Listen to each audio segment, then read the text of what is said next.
안녕하세요. 우리 옆에 있는 분과 인사 나눌까요?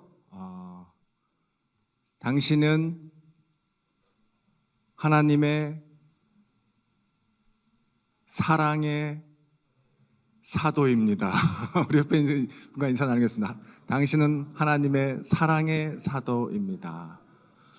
자, 오늘 11월 24일 이제 마지막 주, 우리 마지막 주는 포럼으로 예배를 드리잖아요. 감신 포럼으로. 오늘도 역시 귀한 강사 목사님 또 교수님 모셨는데 오늘도 아주 좋은 내용으로 우리에게 귀한 메시지를 전해주실 것이라 기대하고 있습니다.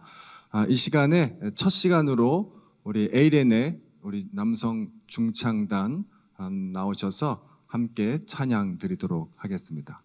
하나님과 함께.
우리가 주님 계신 곳에 함께 있기를 우리의 삶 속에 우리 마음 속에 계시기 원합니다. 주님 우리가 주님 계신 곳에 함께 간절히 원해요 나의 주님. 주님을 위해 찬양을 기뻐 받아주시고 우리 마음속에 사랑을 자라주소서. 우리 찬양을 주님만 위해 드리오니 주님의 놀라운 사랑을 내려주소서. 임마누엘 임마누엘 그 이름은 임마누엘 임마누엘 임마누엘 그 이름은 임마누엘.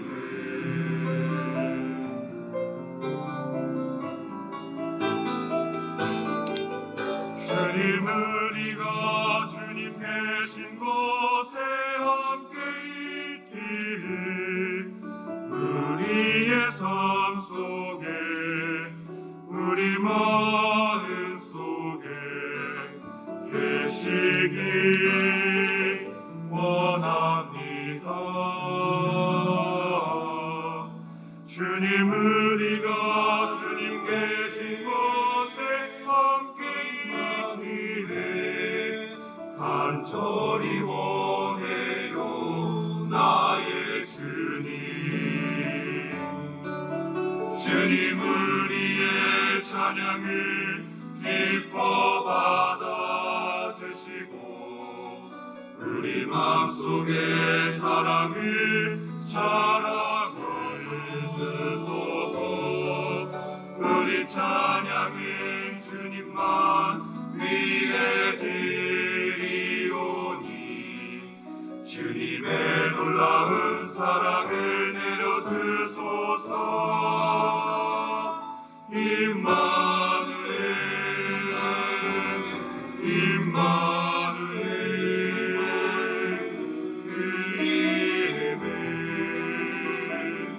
임마누엘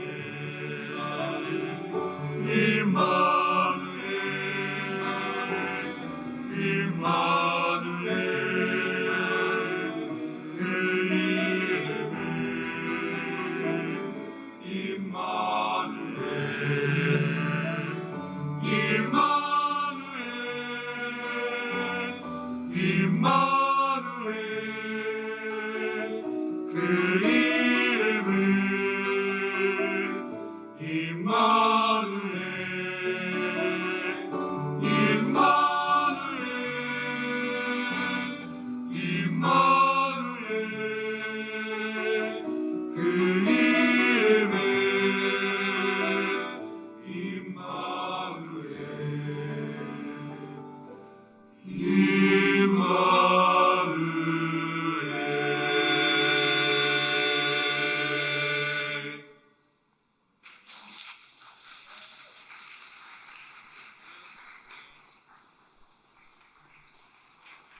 네, 찬양 감사드립니다.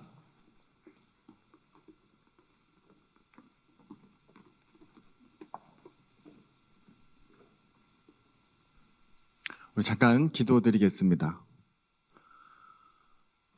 하나님 아버지, 오늘 이렇게 좋은 날, 아름다운 날 허락해 주셔서 감사드립니다. 하나님이 만들어 주신 이 자연만큼 우리의 마음도 또 우리의 삶도 그렇게 아름다웠으면 좋겠습니다. 그러나 현실은 그렇게 아름답지만은 못하고 오히려 우리들이 또 인간들이 이 세상을 더 황폐케 하고 또 우리의 삶을 더 불행하게 만들고 있지는 않은지 되돌아봅니다. 하나님, 우리를 사랑의 사도로 부르셨는데 우리 사회와 학교와 가정과 교회 곳곳에서 들려오는 소식들은 분열과 미움과 사랑 없음과 다툼과 하나님, 이 모든 것들에 사랑이 빠져 있음을 우리가 느낍니다. 하나님 아버지, 하나님의 사랑을 우리가 공부하고 또 배우고 가르쳐야 하는데 우리조차도 서로 사랑하지 못하고 서로의 다름을 인정하지 못하고 정치적으로 진보와 보수와 신학적으로도 복음주의와 자유주의와 또 여러 기타 다른 자신들만의 색깔이 옳다고 주장하면서 거기에 자기의 이익까지 관련하여서 서로를 획책하고 비방하며 살아가고 있지 않은지 되돌아봅니다. 하나님, 간절히 바라옵기는 우리들이 하나님의 말씀을 단순히 읽지만 않게 하여 주시고 예수께서 우리 가운데 사랑의 계명을 주셨듯이 그 계명대로 그 말씀대로 살아갈 수 있도록 용서의 마음을, 포용의 마음을, 그리고 사랑의 마음을 우리 가운데 더하여 주시옵소서. 그래서 정말 우리를 보고 믿지 않는 사람들이 하나님께 영광을 돌릴 수 있도록 우리를 사용하여 주시옵소서. 오늘도 내 삶의 자리에서 하나님의 사랑의 사도로서 살아갈 수 있는 것이 무엇인지 묻게 하여 주시고 부디 오늘 읽은 주의 말씀대로 살아갈 수 있는 우리 감리교신학대학교 또 우리 학생들, 우리 교수님들, 교직원들 되도록 축복하여 주시옵소서. 총장님 이하 모든 교수님들, 학생들, 교직원들이 다 한마음이 되어서 어려운 시기를 잘 이겨내고 하나님 모든 세상 사람들에게 빛과 희망이 되시는 예수님, 그리고 우리 신학교가 될 수 있도록 도와주시옵소서. 이 시간에 우리와 함께해 주실 우리 주 예수님의 이름으로 기도하였습니다. 오늘 포럼의 강사 교수님 또 목사님 소개해 드리겠습니다. PPT 준비되었나요? 우리 차정식 박사님, 차정식 교수님은 한일장신대학교의 신학과 현재 교수님으로 계시고 또 신학학회의 여러 중요한 직책들을 맡으시고 또 예를 들면 편집위원장도 하셨고 또 한국신약학회의 또 전임 회장도 하셨습니다. 많은 영향력을 또 선한 영향력을 끼치고 계시는 아주 소중한 또 귀한 강사 목사님이십니다. 이 시간에 나오셔서 신학생의 생존 지도라고 하는 말씀으로 강연해 주실 때 귀한 은혜 받으시기 바랍니다. 우리 박수로 환영하겠습니다.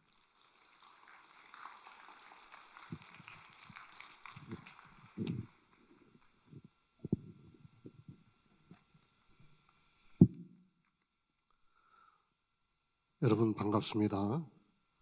이 유서 깊고 전통 있는 귀한 선지동산에 우리 학우들과 함께 자리하며 말씀을 나눌 수 있게 돼서 참 감사합니다. 우리 한국교회가 위기다라는 말을 제가 10년 이상 들어온 것 같습니다.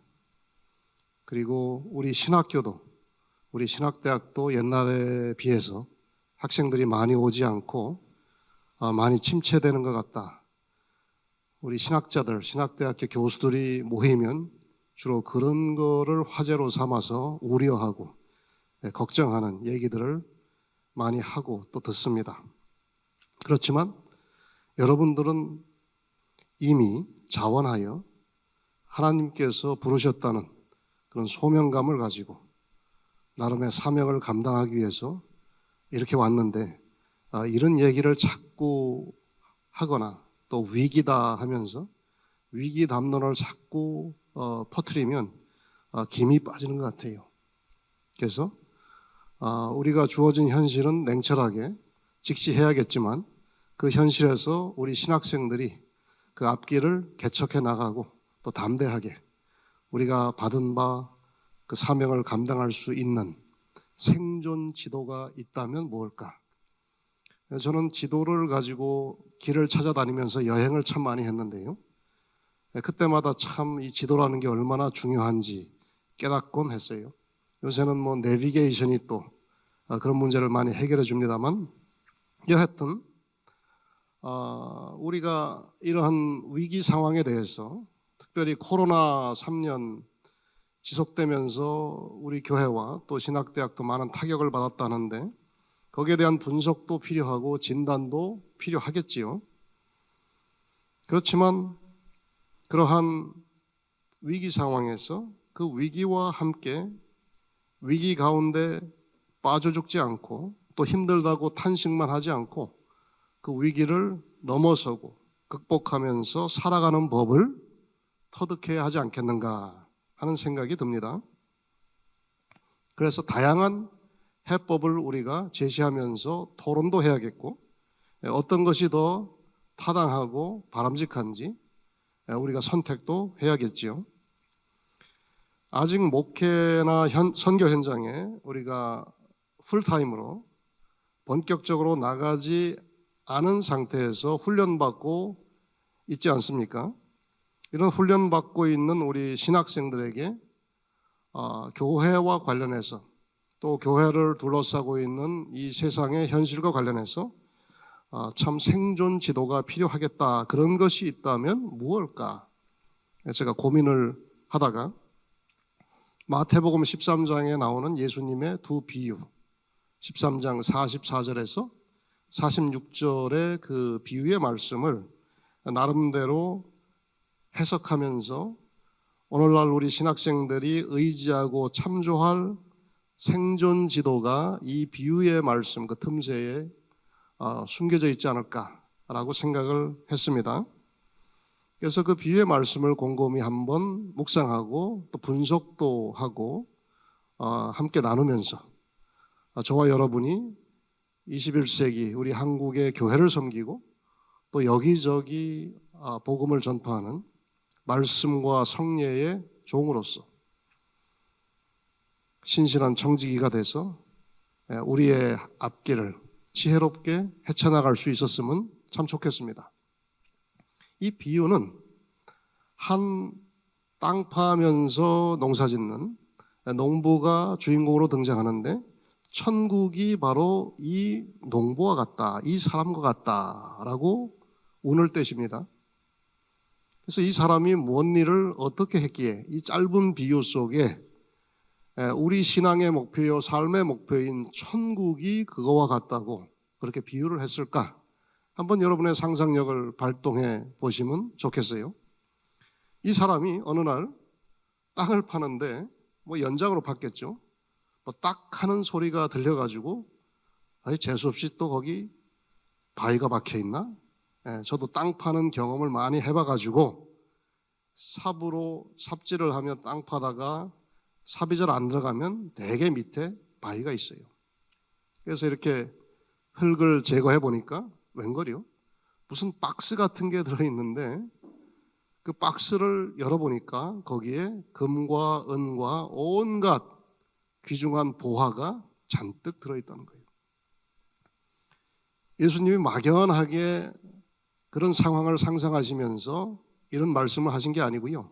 실제로 1세기 팔레스타인에서는 하도 많은 외침이 있고 전쟁이 있고 끊임없는 내후 외환 속에서 피난을 다니고 하다 보니까 그런 위기 상황 속에 자기가 소중히 여기는 그런 금은보화 귀한 재물을 그렇게 그 괴짝 같은 데 넣어서 땅에 파묻어 놓고 전쟁이 끝나고 환란이 지나고 난 다음에 돌아와서 그것을 다시 챙기고 그런 일들이 덜어 있었는데 그 주인이 죽어버리거나 실종되거나 그 파묻어 놓은 사람만이 아는 그런 오래된 비밀이 되는 그런 상황에서 땅을 파다 가끔 이렇게 보물을 발견하는 일들이 있었답니다.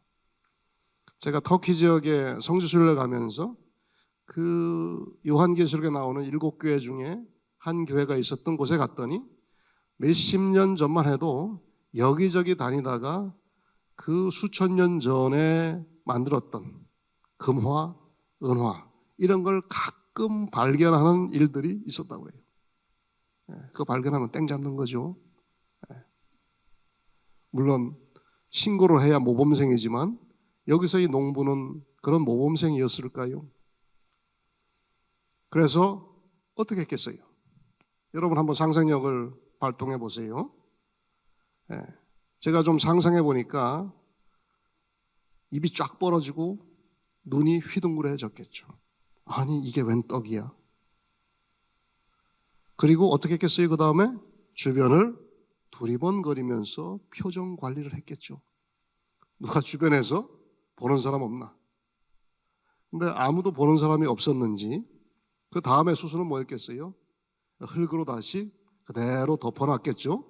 또 표 안 나게 나뭇잎 같은 거, 낙엽 같은 거 좀 이렇게 또 덮어놨을 가능성도 있죠. 그리고 어떻게 했어요?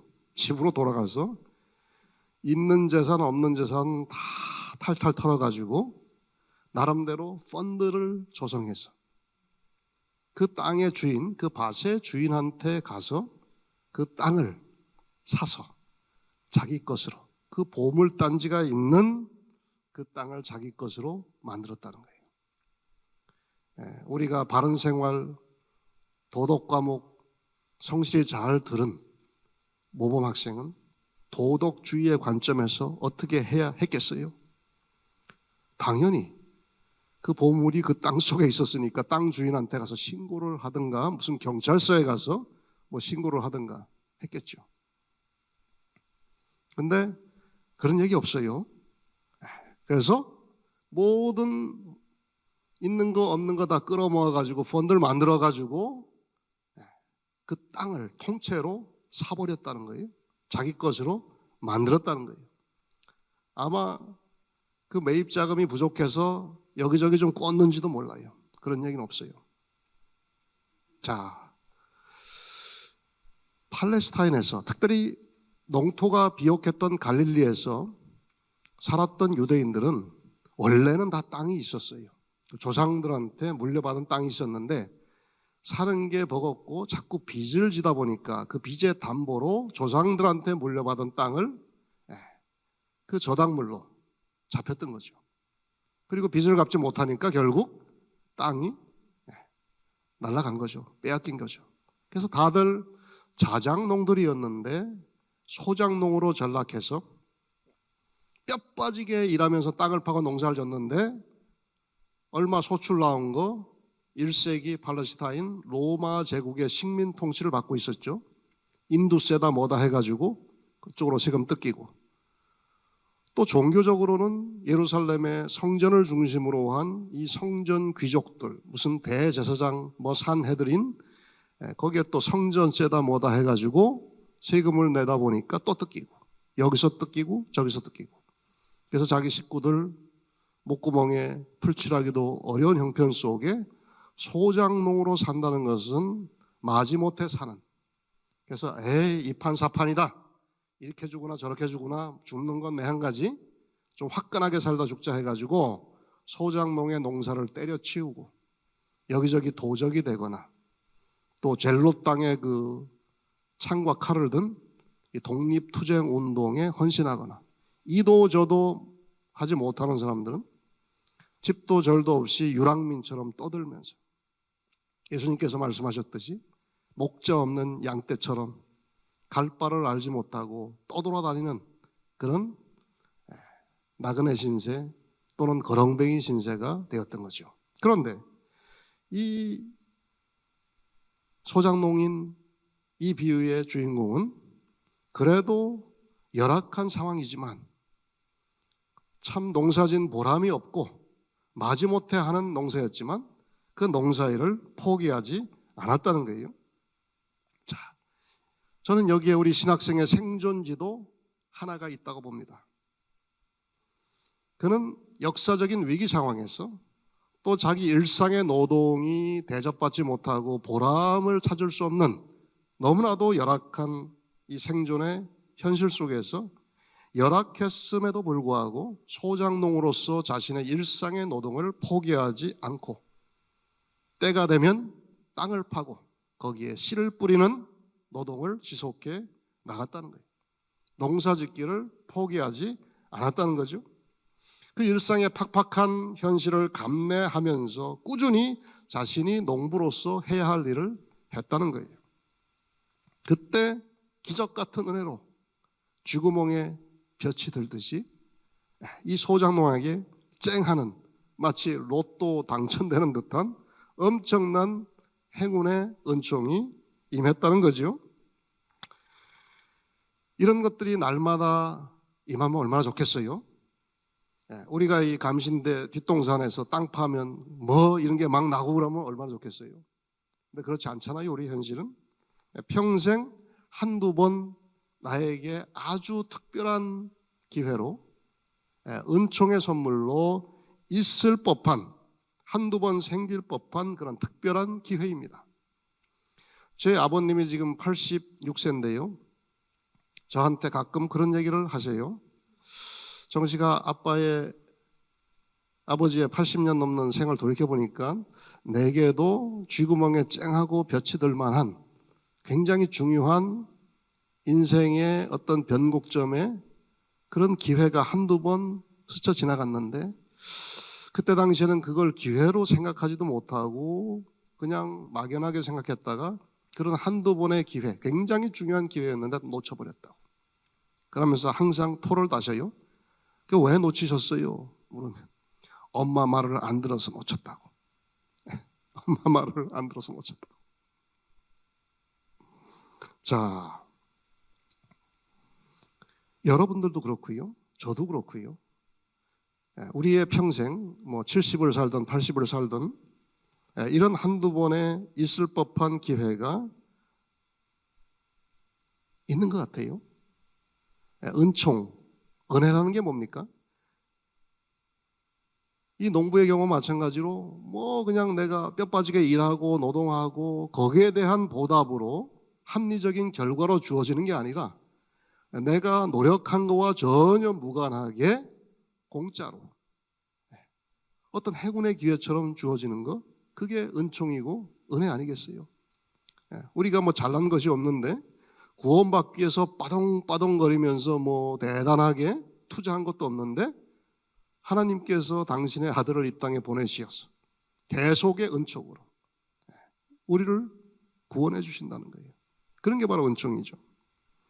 자, 그런데 이런 절호의 기회를 어떤 사람은 그렇게 중요한 기회로 파악하고 깨닫고 그것을 붙잡는 사람이 있는가 하면 그것이 기회인데 붙잡을까 말까 망설이다가 기회를 놓치는 사람도 있고요. 그것이 기회인지 아닌지도 모르고 그냥 허투루 흘려버리는 그런 경우도 꽤 많은 것 같습니다. 근데 이 농부의 이러한 짧은 보물을 발견한 이야기 속에서 생존지도, 우리 신학생의 생존지도라 할 수 있는 교훈이 있다면 이겁니다. 아주 드문 기회인데 나한테 이미 왔는지도 모르고 앞으로 5년 후, 10년 후 아니면 20년 후에 올지도 모르는 이 기회, 이 기회도 굉장히 기적 같은 은혜지만 이런 기적 같은 은혜도 생길 법한 어떤 조건 속에 그런 일이 생길 수 있을 만한 그러한 조건 속에 생긴다는 거예요. 어떤 조건이었어요? 이 소장농은 그렇게 팍팍한 고단한 현실 속에 소장농으로 땅 파서 농사져봐야 빤한 결과가 예상되는데 그것을 포기하지 않고 꾸준히 자신의 할 일을 했다는 거예요. 우리 신학생도 교회가 어렵고 학부 4년, 신대원 3년, 또 뭐 인턴 과정 해갖고 한 10년 투자해서 목사 안수 받고 목회 현장에 나가봐야 조그만 시골 교회 뭐 한 50명, 70명 모이는 교회 담임 목사 자리 뽑는데 뭐 20명, 30명이 원서내고 우리 장로교회는 대충 그런 현실이라고 그래요. 또 맞는 것 같고요. 그런데 이렇게 꾸준히 할 일 하며 공부하고 자신의 실력을 키우기 위해서 더 힘써 노력하고 이렇게 신학생으로 해야 할 기본 공부와 학습을 포기하지 않고 공부와 그런 탐구의 노력으로 이런 은총의 기회도 주어진다는 거예요. 우리 일상에 하루하루 차곡차곡 쌓아가는 우리의 삶에 축적되어가는 그런 콘텐츠가 이런 특별한 은총의 기회에서 미천으로 제공되더라는 거예요. 이것이 기적이라면 이런 기적이 일어날 만한 상황에서 일어날 만한 사람에게 일어난다는 거예요. 저도 그래요. 저는 한국에서 신학을 공부 안 했어요. 대학만 졸업하고 1986년 5월 4일 날 우리 부모님이 한국에 살기 어려워서 미국에 이민 가셔서 살고 있어서 저도 거기서 너무 외로워서 같이 살아야겠다 해서 미국에 가서 MD부 하고 신대원 다니고 또 공부하는 게 재밌어서 더 공부해서 박사학위까지 받고 한국에 아무런 배경이 없잖아요. 교단도 없고 뭐 우리 집안에 목사가 있는 것도 아니고 장로가 있는 것도 아니고 그래서 미국에서 그냥 디아스포라로 이민 갔으니까 이민자로 평생 살다가 거기에 묻히겠구나 라고 생각했고요. 우리 가족들 다 마찬가지의 운명으로 그렇게 거기 적응하면서 살았는데 어느 날 제가 박사학위 마칠 쯤에 시카고에 있는 맥코맥 신학대학원의 한 원로 교수님이 처음엔 누군지 몰랐는데 나중에 알고 보니까 장로의 신학대학교 학장을 지낸 박창환 목사님, 교수님이셨어요. 그래서 은퇴하시고 거기서 또 학생들을 가르치시고 저도 개건 교수로 같이 가르치시는데 저는 20대 후반에 팔팔한 젊은이였고 이분은 70이 넘으신 연로하신 목사님이셨죠. 그래서 좀 외로워 보여서 제 차에 태워가지고 한인타운에 가서 곰탕을 한 그릇 대접하면서 한국 교회의 이런저런 현실에 대해서 얘기를 들었어요. 그리고 헤어졌는데 그 곰탕 한 그릇의 인연으로 이분이 거기 계시다가 또 여기저기 한두 군데 옮겨 계시다가 제가 지금 일하고 있는 한일장신대 신학과 교수님으로 아마 석자 교수 비슷하게 일을 하시다가 가정 형편으로 모스크바에 또 선교사로 가시게 됐어요. 그때 한일장신대 신학과의 신약성서를 가르칠 만한 좋은 사람 있으면 추천해 달라고 총장님이 이 박창한 목사님한테 부탁했는데 이분이 저하고 곰탕 한 그릇 먹은 인연이 생각나서 저를 추천해 주시는 바람에 제가 아무런 인연이 없는 학부, 신대원 이런 배경이 없는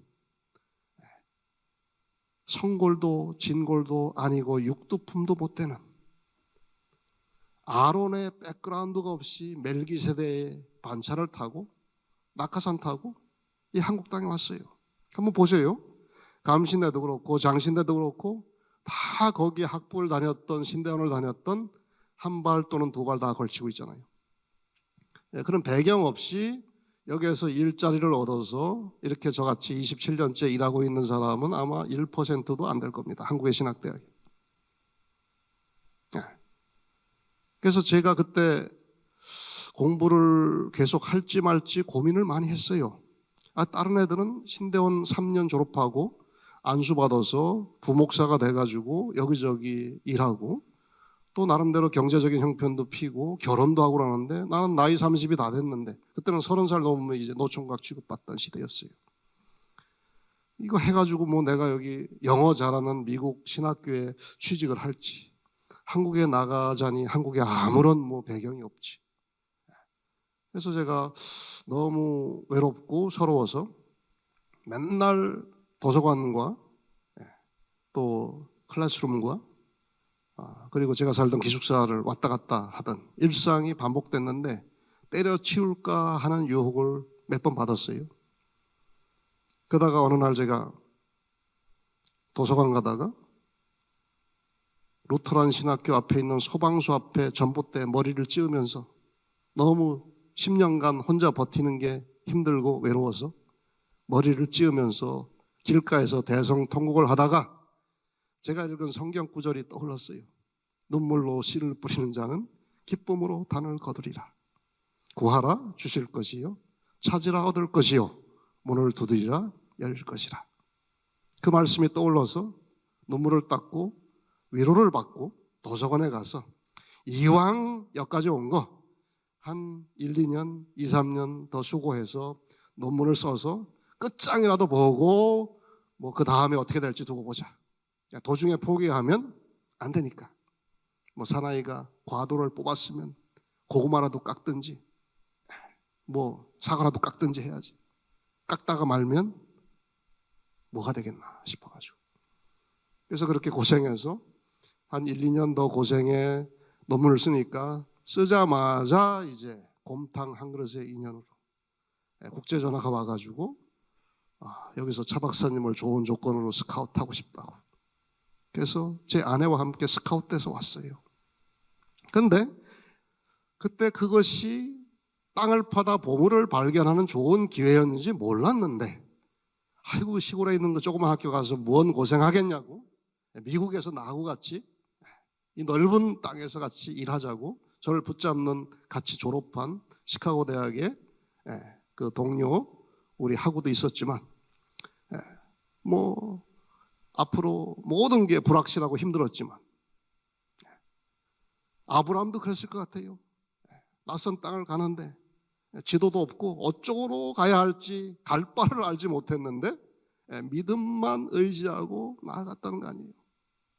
근데 지금 한 27년 지난 뒤에 돌이켜보니까 아하, 하나님께서 그것이 저에게 주신 마치 이 농부가 땅을 파다 보물을 발견하는 듯한 저에게 허락하신 생존 지도가 아니었겠는가. 근데 그 생존 지도는 두 개의 챕터가 있는데 하나의 챕터였어요.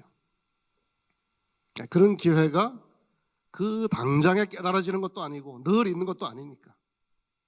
자, 그래서 바로 그 뒤에 또 다른 비유, 진주 상인의 비유가 나오는 거죠. 자, 이 비유는 좀 달라요. 어떤 사람이 진주 장사를 한 모양인데 이 세상에서 가장 값진 진주가 있다는 소식을 듣고 그 소문이 진짜인지 확인도 해봤겠죠. 이 사람 저 사람 통해서. 당시 팔레스타인의 진주시장, 보석시장에 귀한 물건들은, 특별히 진주는 페르시아만에서 생산이 됐다고 그래요. 그래서 페르시아만에서 수입해온 그 값진 진주들이 팔레스타인, 예루살렘 이런 큰 도시의 보석시장에 공급이 돼서 판매가 됐다고 그래요. 근데 예루살렘에서 페르시아만까지 꽤 먼 거리거든요. 그 수천 킬로미터 가려면 유프라데스강, 티그리스강, 강을 건너는 위험도 있고요. 또 산도 있고요. 산의 위험과 강의 위험과 또 강도를 만날 수도 있잖아요. 강도의 위험과. 또 그 먼 거리를 가다 보면 병에 걸려서 지쳐서 쓰러질 수도 있는데 질병의 위험도 있었을 때고, 이 모든 위험을 무릅쓰고 거기에 진주가, 이 세상에서 가장 값진 진주가 있다는 정보를 획득하고 검증했겠죠. 그리고 그것을 내 것으로 만들어야겠다는 어떤 결단이 있었겠죠. 그리고 그 모든 위험을 무릅쓰고 모험하듯이 자기의 가산을 정리해서 올인 했다는 거예요. 전력 투구를 했다는 거예요. 자기의 운명을 거기에 걸었다는 거예요. 그래서 어떻게 해요? 결론은 막상 가보니까 놀랍게도 이 세상에서 가장 아름답고 영롱한 그 귀한 진주가 있더라는 거예요. 그래서 준비한 자금을 다 쏟아붓고 그것을 사서 자기의 것으로 만들었는데, 천국이 바로 이런 일을 저지른, 이런 모험을 과감하게 도발하고 감내하고 마침내 목표를 달성한 이 진주상인 것 같다는 거예요. 자, 땅 파다가 봄을 발견한 이 소장농하고 조금 달라요. 어떻게 다릅니까?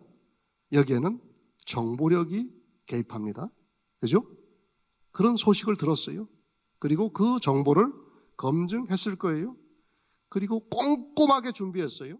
먼 여행을 떠나야 되니까 기획력이 작동합니다. 기획 마인드가 중요하죠. 내가 이렇게 계획을 세워서 이 일을 이렇게 도모할 것이다. 그 다음에는 뭐예요? 판단력이죠. 그 진주를 구하기 위해서 어떠한 경로를 거쳐서 어떻게 거래를 성사시켜서 그 진주를 살지. 이 장사할 때 판단 감각이 얼마나 중요합니까? 거래할 때. 그래서 파는 사람과 사는 사람이 뭔가 아다리가 맞아야 살 수 있는 거 아니에요? 팔 수 있는 거고. 그리고 마지막으로는 뭐예요? 아휴, 이렇게 준비는 했는데, 기획도 하고 판단도 했는데 그 먼 거리를 가려면 뭐예요? 두려움도 생겼겠죠. 이것도 내 전 재산 날리는 거 아니야? 내가 또 엉뚱한데 또 올인 해가지고 내 인생 또 폭삭 망하는 거 아니야? 이런 두려움, 불안, 전혀 미지와 미답의 땅을 걸으면서 안 해본 큰 일을 저질러서 하기 전에는 이런 불안과 두려움이 있어요. 저도 아무도 없는 미국 땅을 공부하러 간다고 태평양을 건널 생각하니까 그 전날 제가 잠을 못 잤던 것 같고요. 또 미국에 한 10년 살면서 웬만큼 적응됐는데 이렇게 아무런 배경이 없는 또 한국 땅에 뚝 떨어져 가지고 연고도 없는 또 전주 땅에 가가지고 일을 한다고 생각하니까 떠나기 전날 또 잠이 안 오더라고요. 근데 이 사람은 과감한 결단을 한 거죠. 그래서 일을 저지르고 그 모든 위험을 무릅쓰고 모험을 감내하면서 올인해서 목표를 달성한 거예요. 자, 진주 찾아 산만리, 진주상인의 여정 속에 21세기 포스트 모던 산업 정보 사회를 살고 있는 우리 신학생들의 생존지도 챕터 2. 마찬가지죠. 우리가 하늘만 쳐다보고 땅에 누워서 감나무 밑에서 입만 벌리고 있다고 잘 익은 홍시감이 내 입속으로 똑 떨어지지 않습니다. 앞으로 졸업하고 나아가서 일할 현장에 대한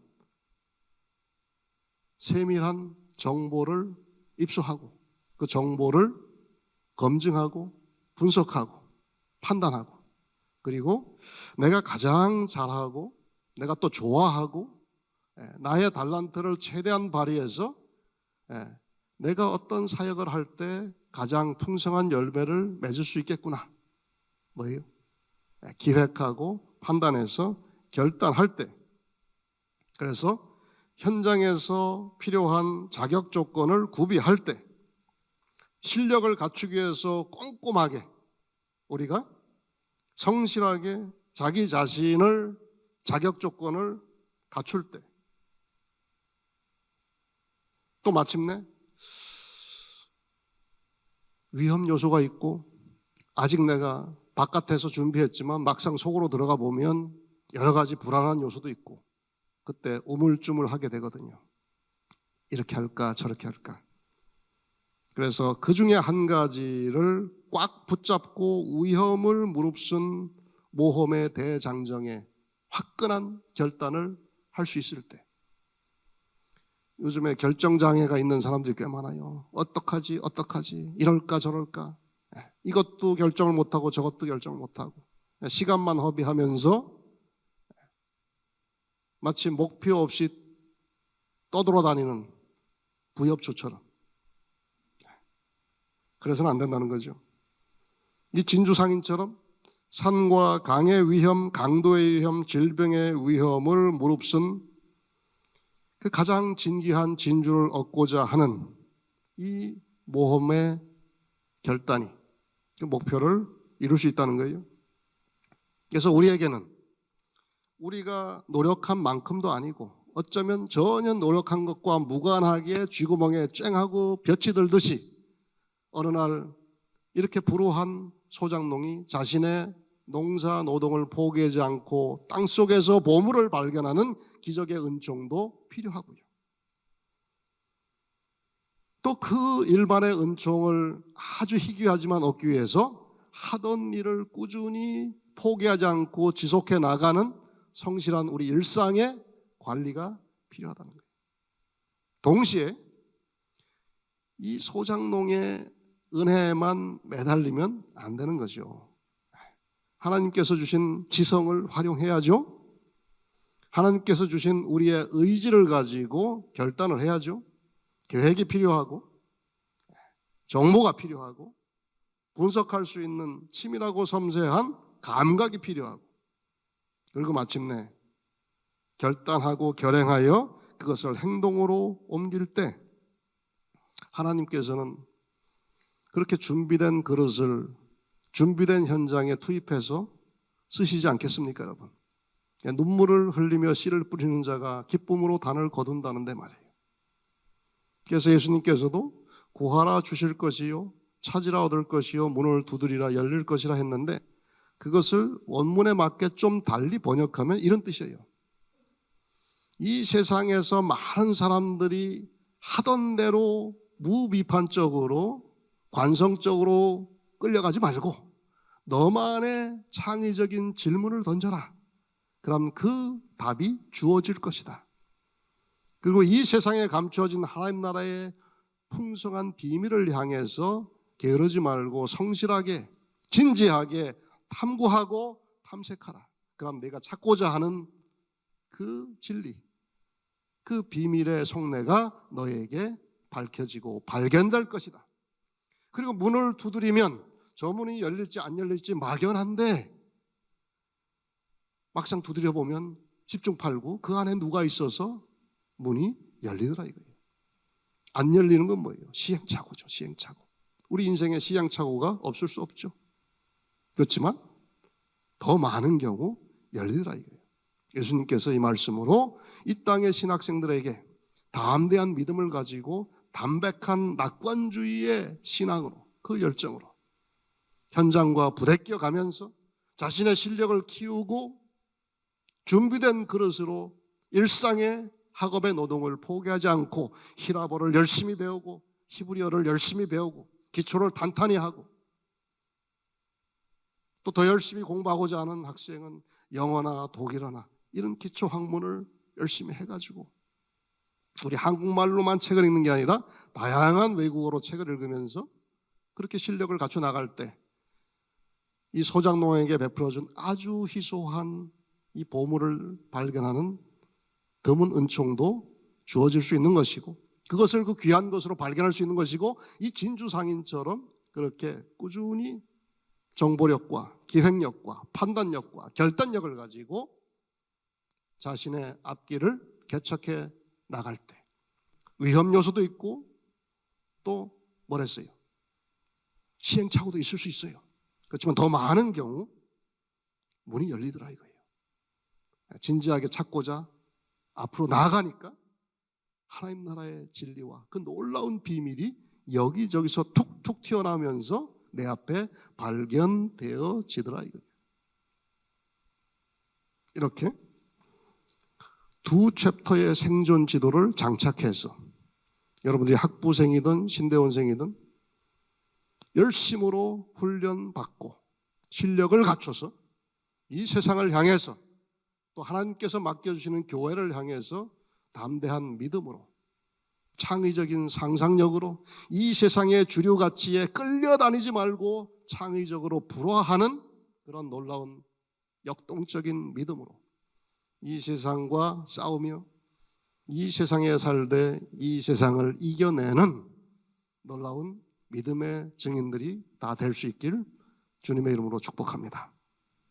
기도하겠습니다. 하나님 감사합니다. 이 귀한 선지동산에서 우리 사랑하는 감신대 학우들 하나님의 말씀으로 같이 시간을 나누었습니다. 이 소장농에 허락된 이 놀라운 기적적 은총의 기회처럼 우리들도 그것을 언제 어떻게 올지 모르지만 포착할 수 있는 우리의 영안이 되게 하시고 그 눈이 열리게 하시고 또 진주 상인의 진주 찾아 산만리의 여정을 닮아 우리가 풍성한 정보를 가지고 준비하며 계획하며 또 정확하게 판단하고 단호하게 결단하여 우리가 나아가는 앞길이 마냥 두렵고 불안하지 않고 주께서 인도하심을 믿고 앞으로 나아갈 수 있도록 저에게 더욱더 담대한 믿음 허락하여 주옵소서. 예수님의 이름 받들어 축복하며 기도하옵나이다. 아멘.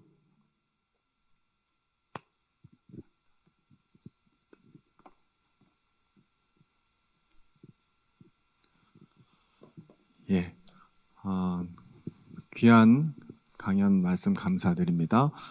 혹시 여러분들 질문 있으면 한 두세 개 정도 받도록 할게요.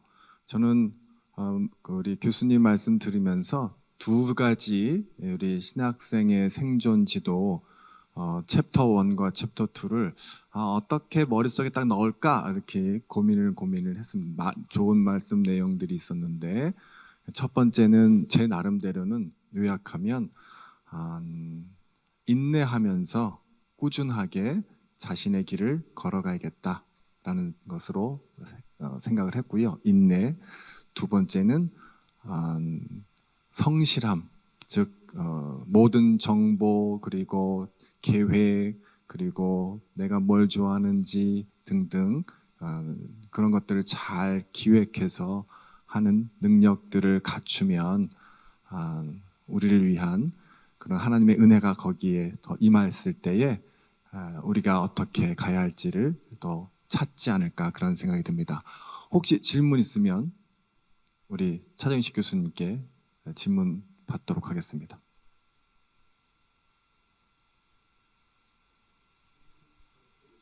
네, 질문. 큰 목소리로 해주셔야 돼요.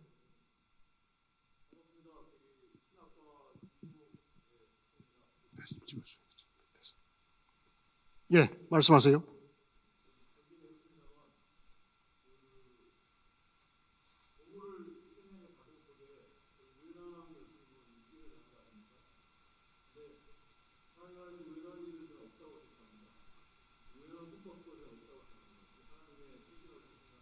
예.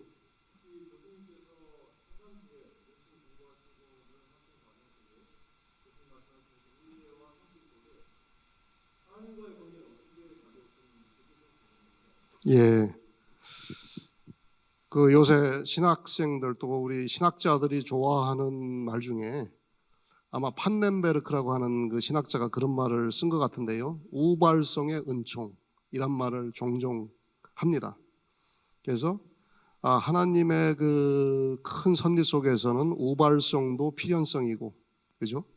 예, 우리는 그것을 우발적이다, 우연이다 느끼겠지만, 그렇게 이제 순환되는 논리 같고요. 예, 우연성 또는 우발성과 이 필연성. 그리고 그 가운데 이제 하나님과의 관계는 뭐 기본이 그 신실함이죠. 신실함. 어떤 신학자는 절대 의존의 감정. 우리가 이 세상의 그 많은 가치들 시대에 따라 또 달라지잖아요. 그런 것은 변덕이 심합니다.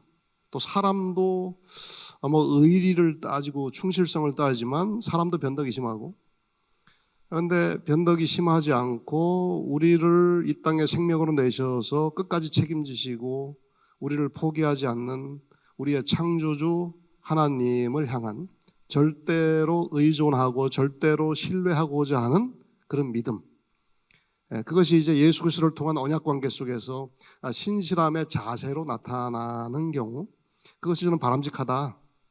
그리고 신실함이 우리의 언어와 우리의 태도를 통해서 일상화될 때 그것이 참 귀하다. 어떤 뜨거운 뭘 가지고 반짝반짝하는, 그러다가 흐지부지하는 그런 일회성의 열정이 아니라 차분하지만 그러한 신실함의 자세를 가지고 하나님을 향해 나가고 이 세상을 향해 나가고 또 교회를 향해 나가고 또 우리의 다양한 이웃의 그런 인간관계를 통해서 그 관계도 신실하게 우리가 하고, 아까 제가 곰탕 얘기했잖아요. 그래서 제가 끝에 결론에 시간이 안 돼서 강조를 못했는데, 여러분 주변에 있는 그 친구들, 신학도로서의 동료들, 선후배들, 앞으로 5년 후, 10년 후 우리가 어디서 무엇이 되어 다시 만날지 모르는데 여기에 아직 발화하지 않은 꽃이 있고 열매가 있어요.